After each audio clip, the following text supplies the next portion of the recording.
In depth चर्चा छोट्या गटात व्हावी असं खरं आधी विचार होता. पण सर्वांच्या उत्साहाने आपण मोठी मीटिंग केली आहे. तर आपण एक ऑनलाईन इंटिमेट डिस्कशन करू आणि आम्ही लिंक सगळ्यांना शेअर करू. ज्यांना खरंच इंटरेस्ट आहे त्यांनी जरूर जॉईन व्हावं. तसंच सर्व तज्ज्ञांनी त्यांच्या काही लिखित गोष्टी आमच्याकडे दिल्या. तर आपलं जनआंदोलनांच्या राष्ट्रीय समन्वयाचं मासिक आहे आंदोलन म्हणून, त्यातून जर आपण ते पाठवलं तर ते महाराष्ट्रभर पोचत जाईल.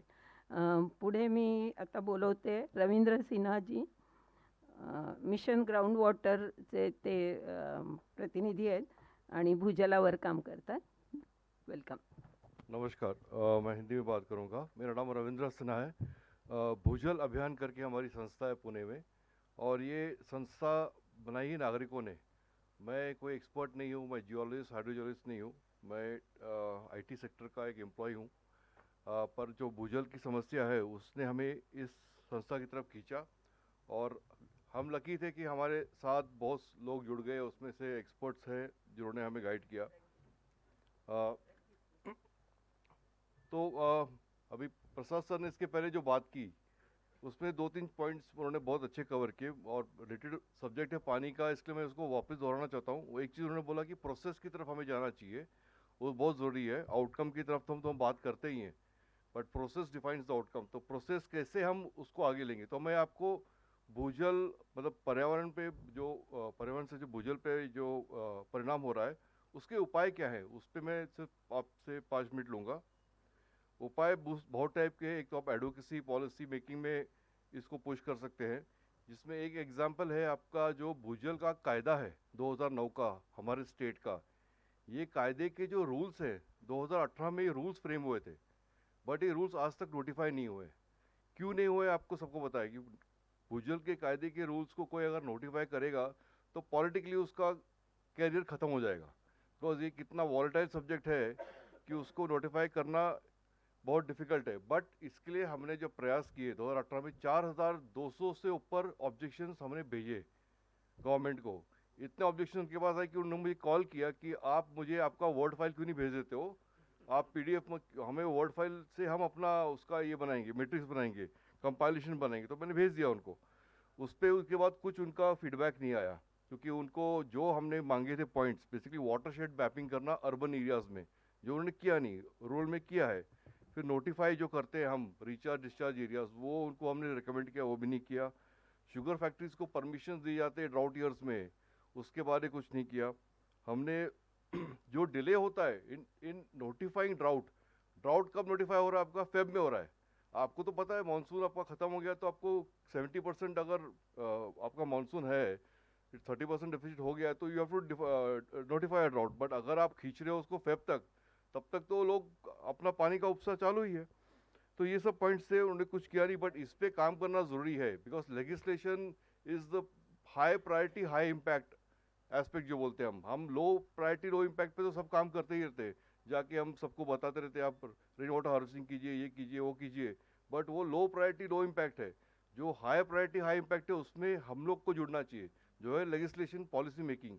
जब तक हम इनको पुश नहीं करेंगे तब तक कायदा का अमल बजावनी होने वाला नहीं है। और ये जब तक ये होगा नहीं, ग्राउंड ट्रैक इम्प्लीमेंट, इसके रूल्स इम्प्लीमेंट नहीं होंगे, will be struggling as a state.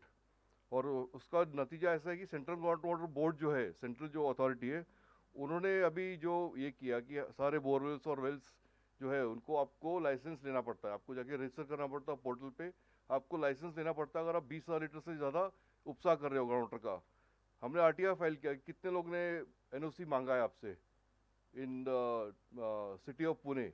Not a single society has applied for NOC. 25,000 society Pune में, एक ने भी अप्लाई नहीं किया है। तो अगर आपके रूल्स इतने हल्के रहेंगे तो कोई करेगा ही नहीं। तो ये दूसरा इशू था। सर ने एक बहुत अच्छा पॉइंट बोला कि कंटीजेंसी प्लानिंग, और जो उन्होंने रेफरेंस दिया एक रिपोर्ट का जहां बारिश कब होने वाली है, और हम देख रहे हैं दूसरी तरफ दूसरा एक रिपोर्ट है टेरी का जो कहता है कि 37% रेनफॉल बढ़ेगा। तो रेनफॉल बढ़ेगा भी और घटेगा भी, ये साइक्लिकल होने वाला ही है। और एवरी 15 ईयर्स टिपिकली हम लोग ड्राउट देखते हैं। इसमें एक बहुत नामी कंसोर्टियम ऑफ यूनिवर्सिटीज़ ने काम किया था पुणे में। उसका प्रोजेक्ट का नाम था fuse, which was basically nexus of food energy and water. University of Stanford university of Helmholtz in Germany, university of Vienna Austria, ऐसे काफ़ी यूनिवर्सिटीज़ ने कोलैबोरेट किया गोखले इंस्टीट्यूट के साथ। और वो रिपोर्ट में उन्होंने बोला है कि not 1 year, not 2 years, 3 years of successive drought होने वाला है पुणे में। 1 साल नहीं, 2 साल, 3 साल के ड्राउट्स होने वाले, एक के बाद सक्सेसिव ड्राउट। इसका रिपोर्ट जब हमने पीएमसी को प्रेजेंट किया उनके साथ जाके, तो पीएमसी उन्होंने बोला अरे बाप रे, ये बहुत डेंजरस है, रख दिया बाजू में, क्योंकि उस पर वो कोई एक्शन करे। कंटीजेंसी प्लानिंग हमारे पास है ही नहीं। अगर ड्राउट होता है तो मतलब what is going to happen. पानी तो हम लोग आज पुणे के जो वाटर रिक्वायरमेंट्स है, पीएमसी ने एप्लीकेशन दिया है वाटर रिसोर्स डिपार्टमेंट को, they are asking 31 TMC, 31 TMC पानी मांग रहे हो लोग खड़कवासला ये बेसिन से, अपने 4 डैम से, जिसका कैपेसिटी 28 टीएमसी है। 28 टीएमसी का कैपेसिटी और 31 टीएमसी आप मांग रहे हो, क्योंकि आपका पॉपुलेशन एक्सपेक्टेशन इज 80 लाख से ऊपर। तो ये कैसे होने वाला है? तो there is a big disconnect. तो हमें ये इश्यूज पे बात करना जरूरी है ये सॉल्यूशंस के लिए। और तीसरा एक इशू था अर्बन एरियाज में जो बेसमेंट एक्सकेवेशन हो रहे हैं, बिल्डिंग आप देख रहे हैं रीडेवलपमेंट हो रहा है सारे पुणे के एरियाज में, ये बेसमेंट एक्सकेवेशन से ग्राउंड वाटर का जो लॉस हो रहा है, वो एस्टिमेट एक्वाडैम ने किया कि 300 करोड़ लीटर पानी की भूजल की क्षमता कम हो चुकी है पुणे सिटी में, क्योंकि ये बेसमेंट हमने एक्सकवेट किए।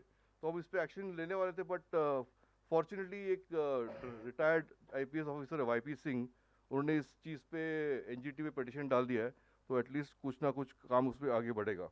तो ये सब मुद्दे मैं आपके सामने डालना चाहता था, और सॉल्यूशंस के लिए तो हम डिस्कस कर ही सकते हैं। Thank you.